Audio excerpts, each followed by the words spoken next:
యేసునామంలో మీకు శుభములు సమృద్ధిగా కలుగునుగాక. మధురం నీ వాక్యం అనే కార్యక్రమానికి స్వాగతం.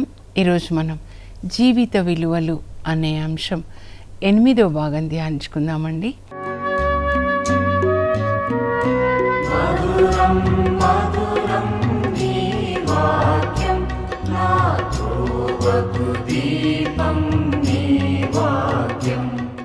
ఈరోజు కూడా ఎలీషా చేసిన అద్భుతములు. ఈరోజు అంశం ఏంటంటే దేవుడు ఎలీషా ద్వారా చేసిన అద్భుతములు. ఎవరు అద్భుతాలు చేసిన బైబిల్ గ్రంథంలో పేతురు కావచ్చు, పౌలు కావచ్చు, ఎలీషా, ఏలియా ఎవరు చేసిన వాళ్ళు కాదండి, వాళ్ళలో నివసిస్తున్న దేవుడు అన్నమాట. ఓకేనా? సో ఈరోజు ఇంకా కొన్ని అద్భుతాలు ధ్యానించుకుందామండి. ఇప్పుడు నిన్న చూసాం కదా, 2 రాజులు 4వ అధ్యాయంలో మరి ఎలీషా చెప్తాడమ్మా, వచ్చేడాది ఈనాటికి నీ కౌగిట్లో కొడుకుంటాడు అని. అలాగే ఎలీషా చెప్పిన సమయానికి షూనేం వనిత కొడుకుని కంటుందండి. ఇంకా ఆ ఊర్లో ఎంత పెద్ద అద్భుతం చెప్పండి. చాలా ధనవంతులు, హస్బెండ్ ఏమో ముసలోడైపోయాడు. ఆ వయసులో ఇంకా వాళ్ళకి ఒక వంశాంకురం అన్నమాట. చాలా సంతోషంగా మరి పెద్ద విందు చేస్తుంటారు. అయితే ఆ బాబు ఇంకా పెద్దగా అవుతుంటే వాళ్ళకి ఎంత ప్రాణం అండి. ఇంకా ఒకసారి ఎండాకాలంలో పంట కోయిస్తూ ఉంటాడు వాళ్ళ నాన్న. ఈ బాబు 10 సంవత్సరాలు ఉండొచ్చు. ఇంకా డాడీతో నేను కూడా వస్తాను నాన్న పొలానికని వెళ్తాడు.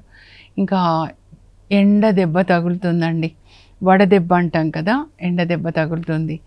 ఇంకా వాళ్ళ అమ్మ కూడా తర్వాత వెళ్తుంది అనమాట, షూనేం వనిత.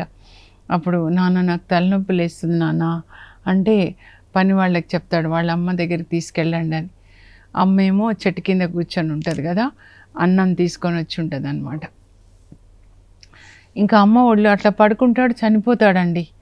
అయ్యో, ఇంకా ఆమె ఎంత బాధ అంటే బాబుని తీసుకొని వచ్చి ఇంకా వాళ్ళ ఇంట్లో పైన ఎలీషా గది ఉంది కదా, ఆ ఎలీషా గదిలో పడక మీద పడుకోబెట్టి ఇంకా భర్తను అడుగుతుంది, అయ్యా నాకు గాడిద జీన్ సిద్ధం చేయయ్యా, నేను ప్రవక్త దగ్గరికి వెళ్ళాలి అని. ఇక బాగా వెళ్తుంది అనమాట.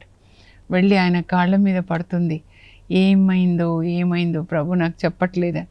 అయ్యా నేను బిడ్డని అడిగానా, మీరే ఇచ్చారు బిడ్డని అనగానే అప్పుడు దేవుడు చెప్తాడు, ఆ బాబు చనిపోయినట్లుగా ఆయనకి చూపిస్తారు. అప్పుడు ఆయన వస్తాడనమాట, ఎలీషా ప్రవక్త వచ్చి తన గదిలో పైన పడుకోబెట్టాను, మీ గదిలో మీ మంచం మీద అని చెప్తుంది. అప్పుడు ఆయన పైకి వెళ్ళి ప్రార్థన చేస్తాడండి. ఏ విధంగా అయితే మరి 1వ రాజుల గ్రంథం 17వ అధ్యాయంలో సారేపతు విధవరాలి కుమారుడు చనిపోతే ఏలియా ఆ బాబుని మృతదేహాన్ని తన మంచం మీద పడుకోబెట్టి ప్రార్థిస్తాడో, అలాగే గురువుగారు ఎలా చేశారో ఎలీషా అలాగే చేస్తాడండి. మనం కూడా యేసుప్రభు ఎలా చేశాడో మనం కూడా అలాగే చేయాలి. అప్పుడే మనం క్రైస్తవులు. ఊరికే క్రైస్తవులు కాదు, క్రీస్తు యొక్క శిష్యులు, యేసు శిష్యులు, యేసు లాగా ఉండాలి. ఎలీషా వాళ్ళ గురువు గారు లాగా ఉంటాడనమాట. ఇంకా బాబు మీద పడుకుంటాడండి. తన చేతులు ఆ బాబు చేతుల మీద పెడతాడు. తన నోరు బాబు నోటిని తాకుతూ ఉంటుంది. తన ముక్కులోంచి శ్వాస అట్లా వెళ్తుంది. నేను మొదట్లో ఏంటబ్బా ఇలా చేశారు అనుకున్నాను. అయితే వాళ్ళలో ఉన్న జీవాత్మ చేతులలో నుంచి ఆ బాబు చేతుల్లోకి నాకు కూడా అనుభవాన్ని ఇస్తారండి ప్రభు. పరిశుద్ధాత్మ చేతులలోంచి ప్రవహించడం అన్నమాట. ఇంకా నోటిలో నుంచి శ్వాస, ముక్కులో నుంచి శ్వాస, దేవుని యొక్క శ్వాస బాబులోనికి వెళ్తుందన్నమాట. ప్రార్థిస్తాడు ఎలీషా. ప్రార్థించి మరి వాళ్ళ గురువు గారి లాగానే ఈ బాలునికి మరలా ప్రాణంలో వచ్చునుగాక అని చెప్పుంటాడండి. అప్పుడు బాబు 7 సార్లు తుమ్మి లేచి కూర్చుంటాడు, జీవం వస్తుందన్నమాట. అప్పుడు ఆ బాబుని తీసుకెళ్ళి వాళ్ళ అమ్మకి ఇస్తే ఎంత సంతోషం అండి. ఈ వార్త కూడా లోకానికి అందుతుంది కదా. షూనేంలో బాబు చనిపోయాడు, కానీ మళ్ళా బాబు తిరిగి లేచాడనమాట. అంటే బ్రతికించబడ్డాడు. పాత నిబంధనలో చనిపోయిన వాళ్ళని లేపింది ఇద్దరినేనండి. ఒకరు సారేపతు విధవరాలి యొక్క కుమారుడు ఏలియా లేపుతాడు, ఇంకొకరు షూనేం వనిత కుమారుడు ఎలీషా లేపుతాడనమాట. యేసు ప్రభు ముగ్గురిని లేపుతాడు. లాజరు, యాయిరు కుమార్తె, నాయన విధవరాలి కుమారుడు. తరువాత అపోస్తుల కార్యాలు, పరిశుద్ధాత్మ కార్యాల్లో పేతురు తబితని జీవంతో లేపుతాడు ప్రార్థించి. అలాగే పౌలు అపోస్తుల కార్యాలు 20లో యూతికూస్ అనే ఒక యవనస్తుడు కిటికీలోంచి కింద పడిపోయినప్పుడు పౌలు కౌగిలించుకుంటాడండి. అప్పుడు పౌల్లో ఉన్న జీవము ఆ యూతికూస్లోకి వెళ్తుంది. యూతికూసు జీవంతో లేస్తాడనమాట. ఇక్కడ వాళ్ళు జీవంతో లేచింది పడక మీద అండి. మనలో పరిశుద్ధాత్మ ఉంటే మనం పడుకున్నప్పుడు పరిశుద్ధాత్మ దేవుడు కూడా మనలో ఉన్నాడు కదా. అంటే ఆ పడకను కూడా తాకుతుంది కదా పరిశుద్ధాత్మ శక్తి. పేతురులో పరిశుద్ధాత్మ ఆ పేతురు నీడ ద్వారా రోగులను తాకి స్వస్థతనిచ్చింది. ఇక్కడ వాళ్ళలో ఉన్న పరిశుద్ధాత్మ వాళ్ళ పడక మీద కూడా ఉంది. ఆ పడక మీద చనిపోయిన వాళ్ళని లేపారండి. అంటే ఏలియా, ఎలీషాలు ఎంత పరిశుద్ధంగా ఉన్నారు, ఆ ఇల్లు కూడా ఎంత పరిశుద్ధంగా ఉంది. సారేఫతు విధవరాలంటే ఆమె చిన్న వయసులో ఉండొచ్చు, బాబు 8 సంవత్సరాలు ఉండొచ్చు, ఈ బాబు కూడా అంతే వయసు 8-10 ఉండొచ్చు అన్నమాట. ఆ గృహాలు పరిశుద్ధంగా ఉన్నాయన్నమాట. అందువల్లనే తన ప్రవక్తలు ఉండడానికి దేవుడు ఈ గృహాలను ఏర్పరిచారు. కనుకనే పౌలు అంటాడు హెబ్రీ 12:14లో, పరిశుద్ధత లేకుండా ఎవరూ దేవుని దర్శించలేరు. 1 తెస్సలోనిక 4 మీరు చదివితే అక్కడ కూడా 3వ వచనం 4వ వచనంలో ప్రతి వ్యక్తి చారత్వమునకు దూరంగా, భోగ వాంఛలకు దూరంగా ఉంటూ తన శరీరాన్ని ఎలా పరిశుద్ధంగా కాపాడుకోవాలో ప్రతి వ్యక్తి తెలుసుకొని ఉండాలి. మీరు పరిశుద్ధులై ఉండవలెనని, మీ శరీరాన్ని గౌరవంగా పరిశుద్ధంగా కాపాడుకొనవలెనని దేవుని యొక్క అభిలాష. 1 తెస్సలోనిక 4:7లో కూడా చెప్తారు, మీరు అపవిత్రంగా జీవించాలని దేవుడు మిమ్మల్ని ఎన్నుకొనలేదు, మీరు పరిశుద్ధంగా జీవించండి. అపవిత్రతలో జీవిస్తూ ప్రార్థనలు చేస్తే వ్యర్థం అండి, పాటలు పాడితే వ్యర్థం. క్రైస్తవులు అంటే క్రీస్తును పోలి పరిశుద్ధంగా జీవించేవాళ్ళు అన్నమాట. వాళ్ళ పడక జీవితం అంటే రహస్య జీవితము పరిశుద్ధంగా ఉంది. అందుకే మీరు మత్తయి సువార్త 6వ అధ్యాయం చదివితే యేసు ప్రభు అంటారు, రహస్య ప్రార్థనకు జవాబు బహుమతి ఉంటుంది. రహస్యమైన ప్రార్థన, రహస్యమైన దానం, రహస్యమైన ఉపవాసం అన్నమాట. మీరు గదిలోనికి వెళ్ళి తలుపులు మూసుకొని మీరు ప్రార్థన చేయండి. రహస్య కార్యములను ఇలా గుర్తించు, మీ పరమ తండ్రి మీకు బహుమతి ఇస్తాడు. పరలోక తండ్రి ఏం చూస్తాడంటే మన రహస్య కార్యాన్ని చూస్తాడండి.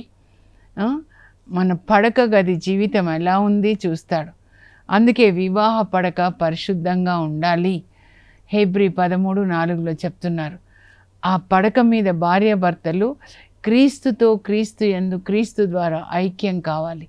పరిశుద్ధమైనదండి భార్యాభర్తలు ఐక్యం కావడం అనేది.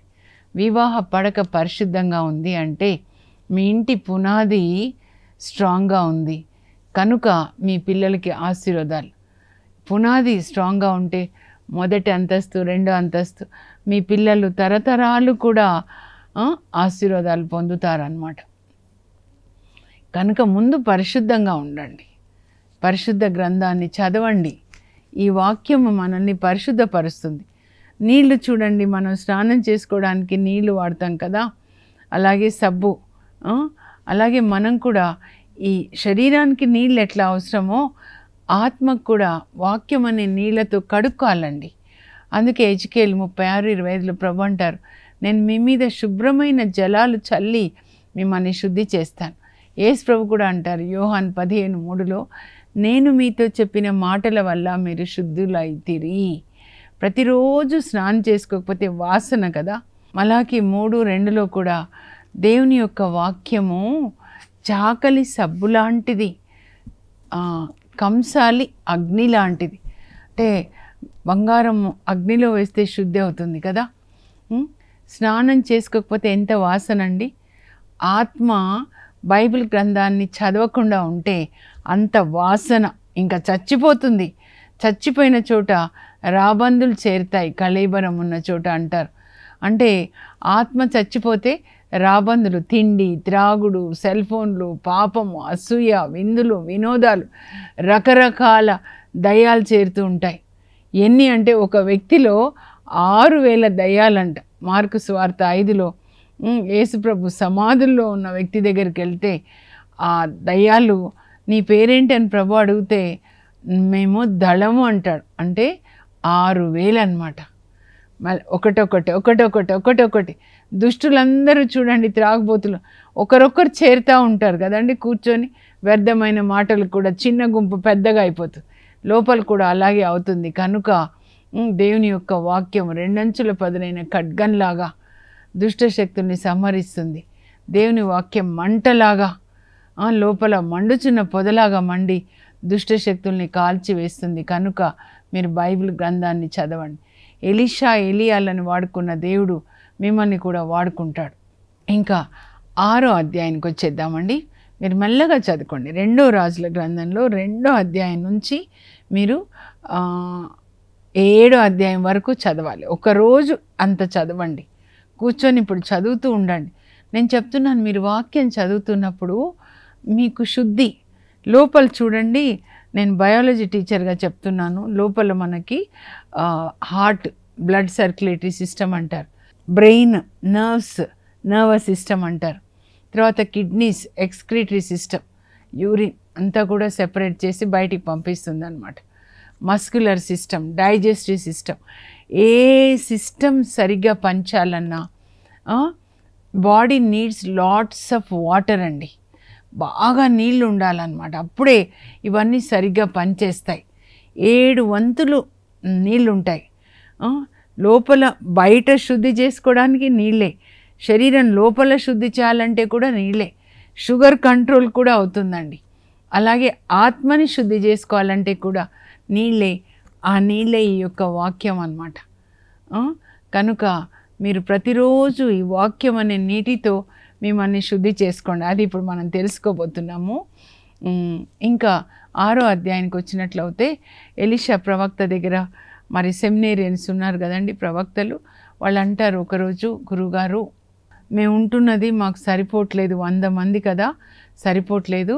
సో కొన్ని అడవికి వెళ్ళి కట్టెలు కొట్టి ఇంకా కొంచెం మా ఉండే ఆశ్రమాన్ని పెద్దగా చేసుకుంటాం, ఇంకొంచెం కట్టుకుంటామంటే సరే వెళ్ళండి అంటారనమాట. వాళ్ళు అంటారు మీరు కూడా రండి అంటారు. సో వాళ్ళతో పాటు ఎలీషా కూడా వెళ్తాడనమాట. సో వాళ్ళు కట్టెలు కొడుతూ ఉంటారు. కొడుతూ ఉన్నప్పుడు ఒక ఆయన కట్టెలు కొడుతుంటే ఆ గొడ్డలి జారి కింద, చెట్టు క్రింద నీళ్ళు ఉంటాయన్నమాట. ఆ నీళ్ళలో పడిపోతుంది. అప్పుడు గురువుగారి దగ్గరకు వచ్చి, గురువుగారు నేను కొమ్మలు నరుకుతూ ఉంటే కింద నీళ్ళలో గొడ్డలి పడిపోయింది, మన గొడ్డలి కాదు, అరువు గొడ్డలి, అడిగి తీసుకొని వచ్చాను. అయితే ఎక్కడ పడిందో చెప్పయ్యా అంటే అక్కడ చూపిస్తాడనమాట. ఇక్కడ పైన ఇదే చోట కొమ్మలు కొడుతుంటే కింద పడిందంటే అప్పుడు ఒక చెట్టు కొమ్మ తీసుకొని అక్కడ వేస్తాడనమాట దేవుడు చెప్పినట్లుగా. అప్పుడు ఆ గొడ్డలి నీటి పైకి వచ్చి తేలుతుందండి. అలా తేలుతుంటే ఎలీషా చెప్తాడు ఇంక పోయి తీసుకో అంటాడనమాట. అప్పుడు వెళ్ళి ఆయన గొడ్డలి ఇలా తీసుకుంటాడనమాట. ఇనుప గొడ్డలి నీళ్ళ మీద ఎట్లా తేలుతుందండి? దేవునికి అన్నీ సాధ్యం అన్నమాట. ఈ సైన్స్కి నేను కూడా ఈ బ్రెయిన్ వాడేదాన్ని ఎప్పుడు, రీజనింగ్ అనమాట. కానీ దేవుని విషయాల్లో no reasoning. God can do anything and everything. మీ విషయంలో కూడా అన్నీ చేయగలడు, అన్నిటినీ మార్చగలడు, అందరినీ స్వస్థపరచగలడు, అన్ని కుటుంబాల్ని బాగు చేయగలడు. మీరు చేయవలసింది ఏంటంటే నమ్మాలన్నమాట. మీ భారం అంతా ఆయన మీద వేసి ఆయనని మీరు నమ్మాలి. అప్పుడు ఆయన మీ కార్యాన్ని నెరవేరుస్తాడు. 37వ కీర్తనలో ఉంటుంది కదండి, 7వ వచనం అనమాట. 5, 7 వచనాలు అనమాట. లేకపోతే 4, 5, 7. 4 ఏంటంటే మీరు ప్రభువునందు ఆనందించండి, అంటే ప్రభు వాక్యమందు ఆనందించండి. 37, 4 మీరు ప్రభు వాక్యమందు ఆనందించండి ఎలీషా లాగా. అప్పుడు మీ భారం ఆయన మీద వెయ్యండి, మీరు ఆయనను నమ్మండి చేస్తాడని. అప్పుడు ఆయన చేస్తాడు. అప్పుడు దేవుని ఎదుట మౌనంగా ఉండండి. అంటే ఆయన యొక్క శక్తిని ధ్యానించుకోండి. ఎంత పెద్ద విశ్వాన్ని వాక్యంతో ఎట్లా చేశాడు అని మీరు ధ్యానించుకోండి. సూర్య చంద్ర తారకలు వచ్చును కాకంటే వచ్చాయి, భూమి మొక్కలు మొలిపించును కాకంటే మొక్కలు వచ్చేసాయి, సాగరంలో ప్రాణులు పుట్టును కాకంటే ప్రాణులు వచ్చేసాయి. వాక్యంతో విశ్వాన్ని చేసిన దేవునికి అన్నీ సాధ్యమే అని మనం విశ్వసించాలన్నమాట. విశ్వసించువానికి అన్నీ సాధ్యం. నా దేవుడు చేస్తాడు అని ఎప్పుడు నమ్ముతారో అప్పుడు మీకు అన్నీ చేస్తారండి. కనుక మీరు ఆయన నమ్మండి. ఇంకా ఆ తర్వాత ఏంటంటే 5వ అధ్యాయానికి వచ్చేద్దాం. ఇప్పుడు వెనక్కి ఒకసారి ఎలీషాని గురించి ఇజ్రాయెల్ దేశంలోనే కాకుండా చుట్టుప్రక్కల దేశాలకి కూడా తెలుస్తుందండి. ఈయన ప్రార్థన చేస్తే చనిపోయిన వాళ్ళు మరి తిరిగి లేచారు అని, ఆయన ప్రార్థిస్తే స్వస్థత కలుగుతుంది అని. సో ప్రక్కన దేశంలో, ఇజ్రాయెల్ ప్రక్కన దేశం సిరియా అండి. ఇప్పుడు కూడా మీరు చూస్తూ ఉండాలి సిరియా. అక్కడ ఆ సైన్యాధికారి పేరు నామాన్ అన్నమాట. ఆయనకి కుష్ఠం ఉంటుంది. అయితే ఎలీషా దగ్గర వస్తే స్వస్థత అవుతుందని ఆయన సిరియా దేశం నుండి సైన్యాధికారి తన హోదాలో మరి ఎలీషా దగ్గరికి వస్తాడు. వాళ్ళ ఇంటి ముందు రథాలని ఆపుతాడండి. ఇంకా రథాల్లో గురువుగారి కొరకు అని చెప్పి పట్టుబట్టలు, వెండి నాణాలు, బంగారు నాణాలు తీసుకొని వస్తాడు. ఇంకా ఎలీషా ఇంట్లోపల ఉంటాడు కదా, అప్పుడు దేవుడు ఆయనతో చెప్తారు, ఎలీషా నువ్వు బయటికి వెళ్ళకు, నామాను సిరియా సైన్యాధికారి కుష్ఠతో వచ్చాడు, నువ్వు ప్రార్థన చేస్తే, చేయబెట్టి ప్రార్థిస్తే స్వస్థత అవుతుందని వచ్చాడు, కానీ నువ్వు వెళ్ళొద్దు, ఆయనకి నా మాటగా చెప్పు, యోర్దాన్ నదిలో 7 సార్లు మునిగితే స్వస్థత అని చెప్పు అన్నప్పుడు దేవుని మాటకి విధేయించి ఎలీషా తన సేవకునికి చెప్తాడు గెహాజీతో, నీవు వెళ్ళి దేవుని మాటగా చెప్పు, ఈ విధంగా నీవు యోర్దాన్ నదిలో 7 సార్లు మునిగితే స్వస్థత అని. ఇంకా అప్పుడు ఆయనకి కోపం వచ్చేస్తుందండి. ఎందుకంటే సైన్యాధికారి తన హోదాలో రథాల మీద వచ్చాడు. ఆయన ఏమనుకుంటున్నాడంటే ఎలీషా ప్రవక్త బయటికి వచ్చేసి రండి రండి రండి అని సాదరంగా ఆహ్వానిస్తాడని. నేను అంత దూరం నుంచి వస్తే అలా చెప్తాడా, బయటికి రాకుండా నాకు కుష్ఠం ఉన్న చోట చేయి పెట్టి ప్రార్థిస్తాడనుకున్నాను. మా దేశంలో లేవా నదులు, మీ యోర్దాన్ నదిలో ఎందుకు నేను మునగాలి, రథాలని వెనక్కి తిప్పండి అంటాడు. అప్పుడు ఆయనతో వచ్చిన సైనికులు రథాలని వెనక్కి తిప్పుతారు. వాళ్ళు వెళ్తూ ఉంటే దారిలో మార్గ మధ్యంలో యోర్దాన్ నది వస్తుందన్నమాట. అప్పుడు ఆయనతో ఉన్న సైనికులు చెప్తారు, అయ్యా ఆ గురువుగారు పెద్ద పని చెప్పలేదు కదా, యోర్దాన్ నదిలో మునగమన్నారు, ఆ నది ఇక్కడే ఉంది కదా, ఒకసారి మునిగితే తప్పేంటి. అప్పటికి ఆయన కోపం తగ్గిపోతుంది, ఆ ఈగో కూడా తగ్గిపోతుంది. ఇంకా రథం దిగుతాడు, యోర్దాన్ నదిలో ఇలా మునుగుతాడు. 1 సారి 2 సార్లు ఏం జరగదు, 6 సార్లు ఏం జరగదు. 7వసారి ఎప్పుడైతే మునుగుతాడో ఆయన కుష్ఠంతా పోయి ఆయన దేహం సుందరంగా అవుతుందండి. అమ్మో, వాళ్ళందరికీ ఆశ్చర్యం. ఎందుకంటే ఆ సిరియా దేశంలో పెద్ద పెద్ద డాక్టర్స్ ట్రీట్ చేస్తే కూడా ఆయనకి హీల్ కాదనమాట, నయం కాదు. ఈయన నన్ను చూడకుండా ఒక మాట చెప్తే అయింది, రథాలని వెనక్కి తిప్పండి, ఆ గురువుగారిని చూడాల్సిందే. వచ్చేస్తాడు గురువుగారి దగ్గరికి. వచ్చేసి ఇంకా ఇప్పుడు ఎలీషా బయటకు వస్తాడు. అయ్యా ఇప్పుడు నాకు ఒక్కటి అర్థమైంది ఏంటంటే, ఈ ప్రపంచంలో యావే దేవుడు తప్ప మరొక దేవుడు లేడు. ఆయన అన్యుడండి, సిరియా సైన్యాధికారి అన్యుడు అనమాట. అయితే నాకు ఇప్పుడు అర్థమైంది, ఇప్పటి నుంచి నేను కూడా ఈ దేవుణ్ణే ఆరాధిస్తాను అని చెప్పి మీ కొరకు నేను కానుకలు తీసుకొచ్చాను, స్వీకరించండి అంటే ఎలీషా అంటాడు, యావే తోడు నీ కానుకలు ఏవి నాకు అక్కర్లేదు, ఏది ముట్టుకోడండి. యేసు ప్రభు మత్తయి సువార్త 10:8 చెప్తారు.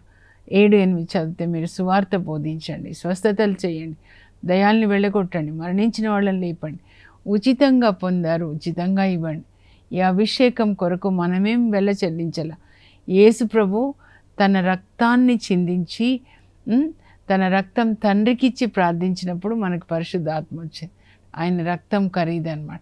అప్పుడు ఎలీషా అంటాడు, నాకేమొద్దు నీ కానుకలు, యావేతో నీ కానుకలు నాకేమీ అవసరం లేదు అని. అప్పుడు ఇంకా మీరు నుంచున్న చోట కొంచెం మట్టి అన్న తీసుకెళ్తాడండి. అంటే మట్టిని తీసుకెళ్ళడం అంటే అర్థం ఏంటంటే, ఇక్కడ ఇజ్రాయెల్ దేశంలో ఎవరు దేవుడో ఇప్పుడు మా దేశంలో కూడా ఆ దేవుడే దేవుడు, నాకు ఆ దేవుడే అని చెప్పడం అన్నమాట. ఇంకా ఆయన వెళ్ళిపోతూ ఉంటాడండి. వెళ్ళిపోతూ ఉంటే ఎలీషా లోపలికి వెళ్ళిపోతాడు. ఎలీషా సేవకుడు ఉన్నాడు కదా, వండర్ఫుల్ పర్సన్ గెహాజీ. ఆయన ఆ రథాల్లోంచి బంగారు నాణాలు మెరుస్తుంటాయి, వెండి నాణాలు, పట్టుబట్టలు అన్నీ మెరుస్తున్నాయి. గురువుగారు లోపలికి వెళ్ళారు. ఈయనలో ఆశ పుడుతుందండి, ధనాశ. చూడండి, సర్వ పాపములకు మూలం అంటాడు తిమోతి 1:6-10లో. ఈ లోకంలో జరిగే అన్ని పాపాలు, హత్యలు, దొంగతనాలు, లేకపోతే పోట్లాటలు, కోర్ట్ కేసెస్. ఎందుకంటే రూట్ వేరు చూస్తే ధనమే, ధనం కొరకే ఇవన్నీ జరుగుతున్నాయన్నమాట. సో ఆయనకి వాటి మీద కన్ను పడుతుంది. పరిగెత్తుతాడు నామాన్ రథాల వెనకాల పరిగెత్తి, మా గురువుగారి దగ్గర 2 చుట్టాలు వచ్చారు, కొన్ని వెండి నాణాలు 3000 వెండి నాణాలు అడుగుతున్నాడు, కొన్ని పట్టుబట్టలు. 2 ప్రవక్తలకి 3000 అవసరమా? నామాన్ అంటాడు, 3000 ఏంటయ్యా, 6000 తీసుకో అని 6000 నాణాలు అన్నమాట. ఒక సంచి నిండా 3000, ఇంకో సంచిలో 3000, 2 జతలు పట్టుబట్టలు, అంత పెద్ద పెద్ద సంచులు అన్నమాట, బియ్యం సంచులాగా.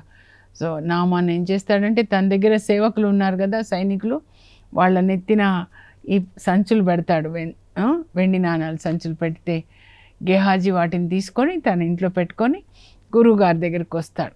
ఎక్కడికి వెళ్ళావు గెహాజీ అంటే, అబద్ధాలు చెప్తాడు. అప్పుడు నాకు తెలీదా, నువ్వు ఆ నామాన్ వెనకాల వెళ్ళి ఆయన దగ్గర నుంచి కానుకలు తెచ్చుకున్నావు కదా, చూడు ఆ నామాన్ దగ్గర నుంచి తెచ్చుకున్న కానుకలతో పాటు ఆ నామాన్ కుష్ట నిన్ను నీ కుటుంబాన్ని తరతరములు పట్టి పీడించునుగాక శపిస్తాడండి. అంత కోపం వచ్చేస్తుంది అనమాట ఎలీషాకి. వెంటనే కుష్ట వచ్చేస్తుంది అనమాట. ఈయన ఇంటికి వెళ్ళేసరికి భార్య, పిల్లలు, కొడుకులు, కోడళ్ళు, మనవాళ్ళు అందరికీ కుష్ట. ఎప్పటి వరకు అంటే యేసు ప్రభు ఈ లోకంలో పుట్టి మత్తయి సువార్త 8వ అధ్యాయంలో నేను అనుకుంటాను, యేసు ప్రభు తాకినప్పుడు ఆయన కుష్ఠపోతుంది. ఆయన మన శాపం తన మీద వేసుకొని అబ్రాహాం దీవెనలు మనకి ఇచ్చేశాడు. అప్పుడు అది ఆగిపోతుంది అన్నమాట. చాలా నేర్చుకోవచ్చండి మనం ఇక్కడ.